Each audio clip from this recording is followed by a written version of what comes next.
Y seguimos con más de nuestro cafecito de la mañana y atentos televidentes porque ya está listo nuestra siguiente sección y está que suena ese timbrecito que me encanta porque me indica que llega el momento de Pregúntele al Doc. Y hoy vamos a hablar de un tema muy importante y tiene que ver con nuestro sistema digestivo y sobre todo con ese órgano tan especial que realmente pues puede llegar a generarnos muchos inconvenientes y además a limitarnos incluso hasta en los viajes cuando no tenemos un control adecuado de nuestro colon y terminamos por enfermarlo. Así que ya tenemos aquí a nuestro médico invitado. Por supuesto, Laura también estará con nosotros acompañándonos en esa sección. Luis Bo Orques está con nosotros, doctor Luis, gastroenterólogo que también listo para darnos precisamente mucha más información sobre el colon. Doc, buenos días. Hola, buenos días a todos. Aquí esperando ansiosamente comenzar nuestra reunión de un tema tan interesante y que siempre va a estar en la actualidad. Doctor Luis, yo sí quisiera saber la función del colon y si es verdad que a veces tiene que ver con que la gente viva en constante estrés, mal genio y que eso en realidad se puede ir somatizando en esta área de nuestro cuerpo. Bueno, básicamente el colon, considerándolo ya como el último segmento del tracto digestivo, su función primordial es tratar de absorber todo lo que es el contenido de agua y electrolitos. La función de absorción de nutrientes la hace el intestino delgado y el colon básicamente lo que se encarga entonces es de absorber agua, electrolitos y por supuesto de esa manera se va transportando lo que corresponde a la materia fecal. Básicamente pues el intestino o todo el tracto gastrointestinal es considerado como el segundo cerebro en vista de que todos los plexos nerviosos mientéricos tienen una amplia conexión con el cerebro y por supuesto responden mucho a hormonas y básicamente las hormonas y los neurotransmisores son los que están relacionados con el estrés. Doctor Luis, aquí tenemos en nuestro colon algunos pólipos que se han dado en este colon específico que está enfermo. Hablemos qué es un pólipo y cuáles son sus estados. Bueno, los pólipos son formaciones sobre la mucosa del intestino. Por supuesto es importante tener en cuenta de que los pólipos no solamente salen en el colon, sino pueden salir en cualquier parte del tracto digestivo. Esas formaciones son en realidad neoplasias o neoformaciones que pueden ser benignas o malignas. Las neoplasias benignas de este tipo o malignas generalmente no causan ningún síntoma y se van elevando o formándose sobre la mucosa del colon, primero como una lesión plana o que no tiene mucho tamaño, hasta que puede empezar a crecer, formar un tallo y profundizarse, ¿verdad?, a nivel de la mucosa y la submucosa para convertirse en una lesión maligna. Que es la que ya estamos viendo acá. Sí, generalmente ellos no causan ningún síntoma. Muy raras veces cuando los pólipos son muy grandes pueden causar en algunas ocasiones sangrado rectal o que sean de un tamaño muy considerable que puede ya generar algún tipo de obstrucción del tránsito colónico. Entonces, generalmente pues no causan síntomas y de ahí la importancia de la pesquisa. Se considera que por lo menos ya un paciente mayor de 50 años tiene 20-25% de probabilidades de tener algún pólipo, así sea menos de 10 milímetros. Es importante, por supuesto, la pesquisa. Doc, y precisamente hablemos de eso porque no sé si el factor edad pues tenga que ver en el tema del cáncer de colon, ya vamos a analizar más adelante, porque lo que sí sé es que en aproximadamente personas de 25-30 años en adelante, pues se ha escuchado frecuente cuando dicen, no, es que tengo el colon inflamado y entonces el estómago se infla y no sabemos si es porque hay alguna anomalía dentro de nuestro colon, pero sí vale la pena que mencionemos como esos síntomas que probablemente podríamos llegar a sentir y que nos lleve como a ese chequeo. Ahí de hecho en el set tenemos unos banderines y vamos a ir girándolos para hablar de pronto de cada uno de ellos y que nos corrobore si sí son síntomas de un cáncer de colon. Comencemos Sí. con este por acá, Doc. Dolor abdominal. Sí, bueno, el dolor abdominal es algo muy inespecífico, sin embargo, pues ya nosotros lo consideramos como un primer síntoma o un síntoma del paciente. Por supuesto, no es un indicador directo de cáncer de colon. Básicamente, pues un dolor abdominal a lo que se está refiriendo es que puede haber algún tipo de molestia, pero que tenemos que sumar otros banderines. Bueno, pues vamos sumándole, Lau, otro banderín con síntoma que vendría a ser precisamente el de la diarrea.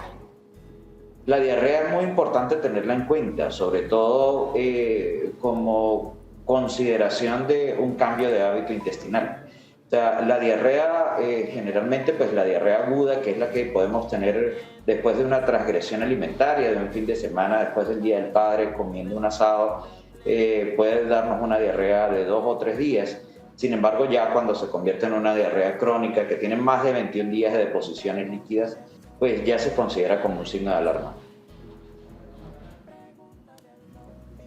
Seguimos entonces, Vamos con la tercera. que aquí la tenemos, Lau. Pérdida La de pérdida peso. de peso. Sí, la pérdida de peso del 10% del peso corporal en los últimos 3 meses, definitivamente sí se considera ya un signo de alarma.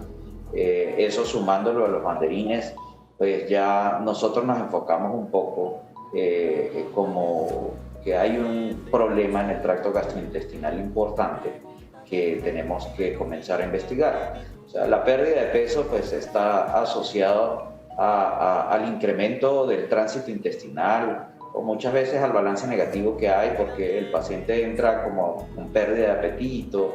Aparte de eso, se viene en una cadena de eventos porque aparte de la pérdida de apetito pues, y la pérdida de peso viene anemia por falta de hierro y todo lo demás y también asociado muchas veces a pérdidas. O sea que sí se considera como tal un signo de alarma.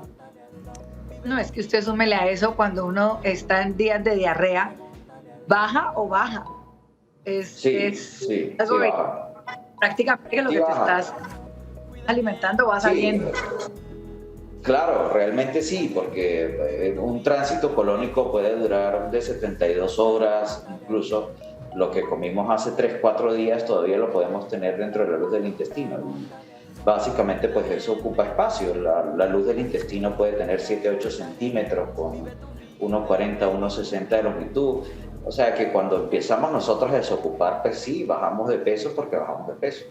La diarrea con sangre, ya por supuesto estamos hablando de que hay un compromiso en la superficie. O sea, la mucosa está comprometida, está rota o se está desfacelando. Eso causa de que se pierda sangre con la deposición y por supuesto pues se convierte en otro signo de alarma. Hay signos diferenciales. Las heces con sangre también pues puede ser consecuencia de enfermedades anorrectales como hemorroides o trombosis hemorroidales, pero ya per se también se convierte en un signo de alarma.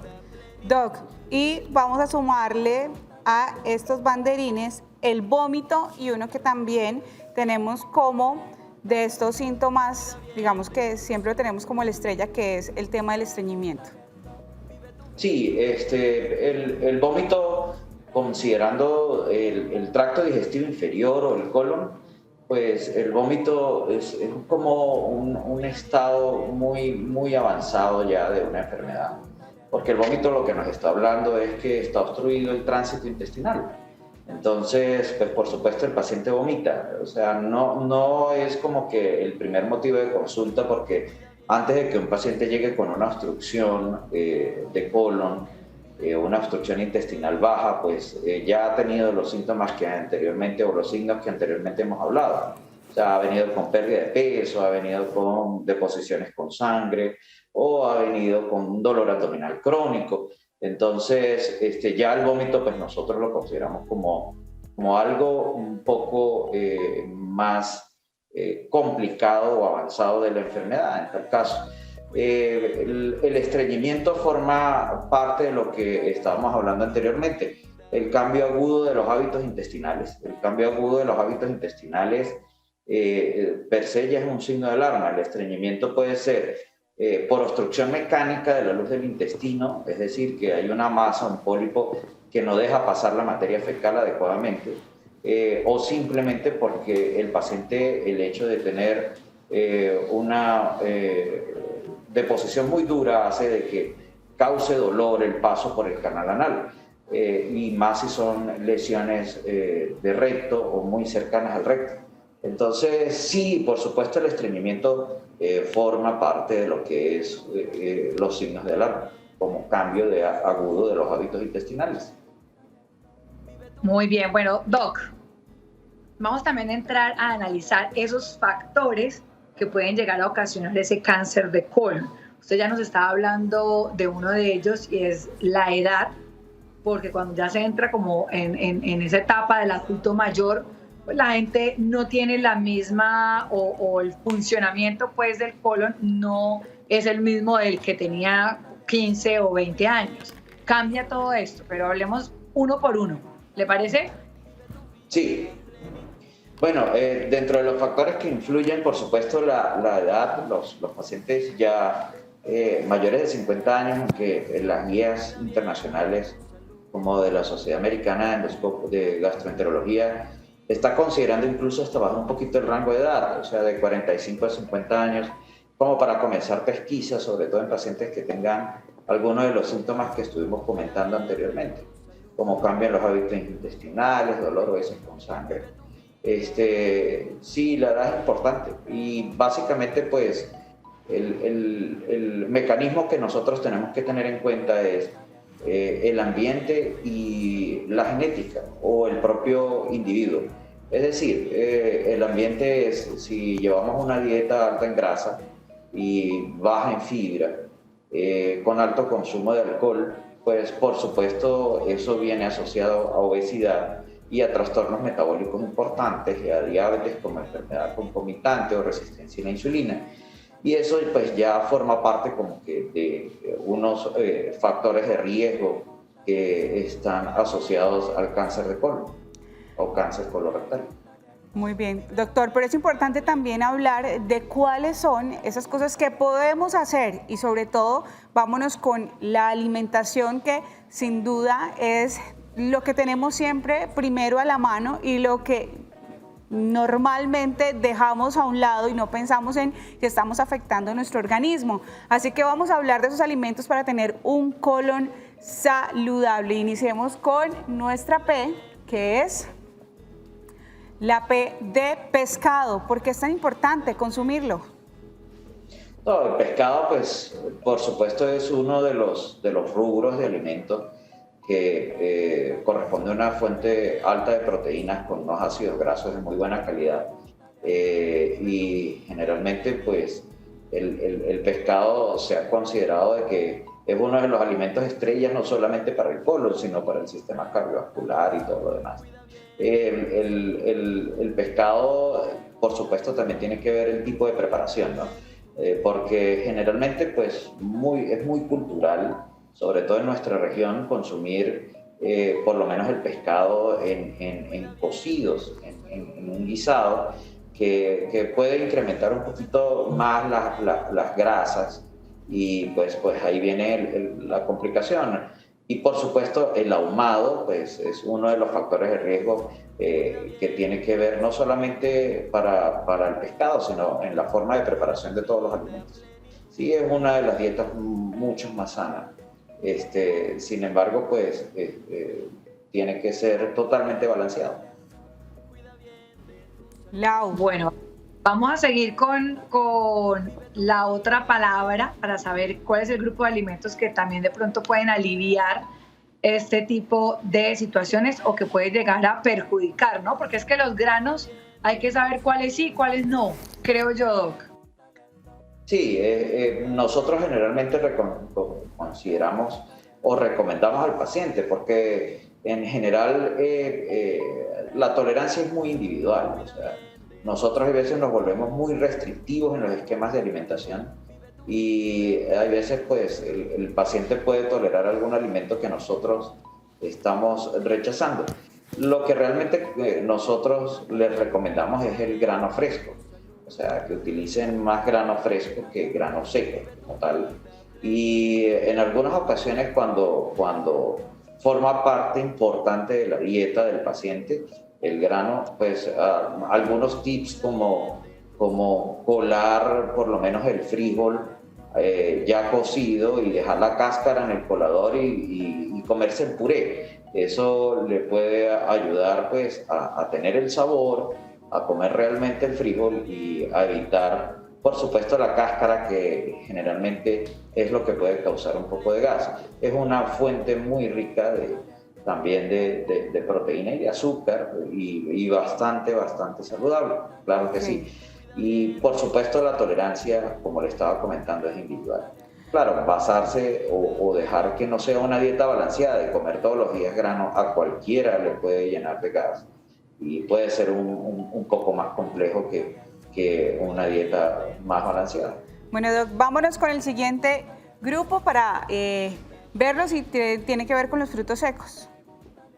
Bueno, los frutos secos son excelentes y ya, por supuesto, desde antioxidantes hasta buena fuente de ácidos grasos, y aparte de eso forman parte de los alimentos que ayudan a controlar la ansiedad.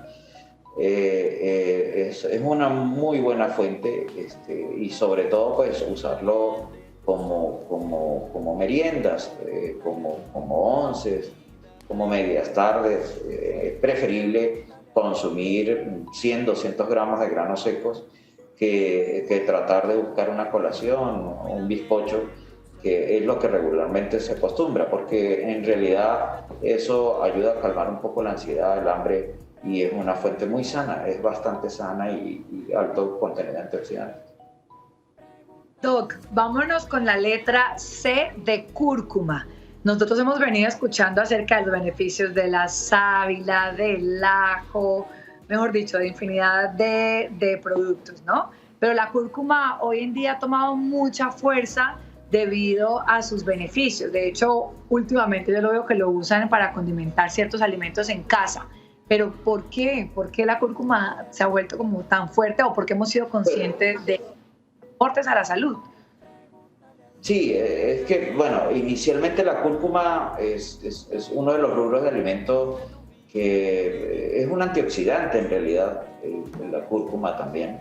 Y se utilizó mucho o tienen muchos estudios incluso en problemas neurológicos. Es decir, en pacientes que tienen parestesias o que tienen calambres o que tienen unos dolores neuropáticos o de origen neurológico muy crónico. Y sí, o sea, eso lo han incluido sobre todo en las tendencias que tenemos ahora de alimentación, de llegar como que al extremo de comer muy sano también. Se ha tratado de incluir así como la sábila, el cristal de la sábila, conociendo de que la sábila tiene otras propiedades, pero básicamente la cúrcuma es como un antioxidante. ¿Cómo lo preparan? Pues desde infusiones, eso lo venden hasta en polvo, o lo venden también incluso en cápsulas. Pero en realidad, pues de que haya algún estudio importante de la cúrcuma como mecanismo o un medio de protección para cáncer de colon, no, son las propiedades generales que tiene la cúrcuma, que ya vienen siendo conocidas hace muchos años. Doc, y precisamente finalizamos en este grupo de alimentos con la soya, que también, pues, como le decía Laura, en cuanto a la cúrcuma, a la sábila y a otras especias, pues la soya también es uno de los que más, digamos que últimamente ha tenido un auge. Pero de hecho quisiera hacer una pregunta, porque he escuchado que la soya se debe consumir, pero en su estado fermentado, no al natural como tal. Sí, eso es cierto. O sea, el cuento es que primero es difícil el acceso a la soya, porque básicamente, pues bueno, eso es oriental y la producción de soya casi que todo va destinada a la fabricación de derivados lácteos o de la leche. También, por supuesto, en sales monosódicas, sobre todo en la comida china, pero ya por supuesto no es muy sana. La soya sí, también pues, se utiliza básicamente como ayudar a mejorar o incrementar la concentración de fibra dentro de la luz del intestino y mejorar el tránsito. Eso es una de las propiedades que tiene la soya, y sí es cierto que es fermentada, pero si usted me pregunta, nunca he tenido un granito de soya en mi mano, no lo conozco. Muy bien. Doc, algo que quiero que también dejemos claro es el tema de cuando estaba mencionando los factores sobre los antecedentes familiares. No sé si en algún momento alguien tiene un caso de papá, mamá o hermano con cáncer de colon, eso podría llegar a predisponer también. Y si no fuese así, ¿cuál es el examen que yo me puedo hacer en un chequeo general que me diga, bueno, vamos a revisar su colon? Sí, los antecedentes familiares son muy importantes. O sea, nosotros consideramos los antecedentes familiares de primer grado, es decir, papá, mamá, hermanos, como un factor de riesgo importante.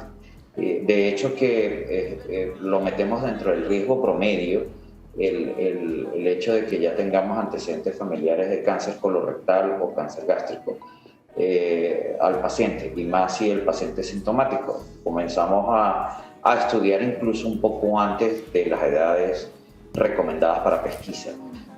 Algunos tipos de cáncer de colon tienen un componente familiar muy importante, el cáncer de colon más que el cáncer gástrico. Entonces sí forma parte de uno de los factores de riesgo para cáncer de colon. Por supuesto, no es directamente proporcional, o sea, porque la gente a veces viene con esa preocupación de que si mi papá tuvo cáncer de colon, yo también lo tengo que tener. No es directamente proporcional, porque acuérdate que lo que hablamos hace rato, o sea, viene también lo que es el ambiente y viene también lo que es la genética. Si nosotros toda la vida hemos comido mal y hacemos las cosas mal, pues por supuesto el riesgo va a incrementar, pero si nosotros comemos bien, así tengamos la genética y tenemos unos buenos hábitos, puede ser de que no desarrollemos un cáncer.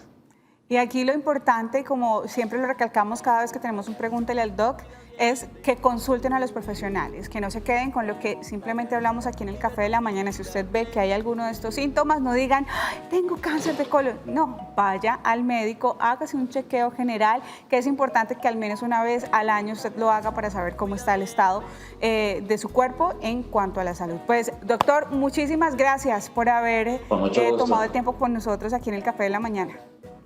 Bueno, a tu orden, muchas gracias, y bueno, muy buena ese incentivo, porque es información importante. Nosotros sabemos que el tracto gastrointestinal pues son una de las principales enfermedades, y por supuesto en estos tiempos el estrés, la angustia, la preocupación pues ha incrementado mucho la patología gastrointestinal.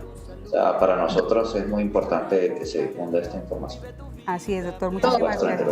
Laura. Bueno, a que tratemos el tema del colon irritable, que también hay que mencionar que hay ciertos alimentos, ciertos factores que afectan y que es diferente a un cáncer de colon, ¿no? Así que ya que tenemos en el tema comprometido.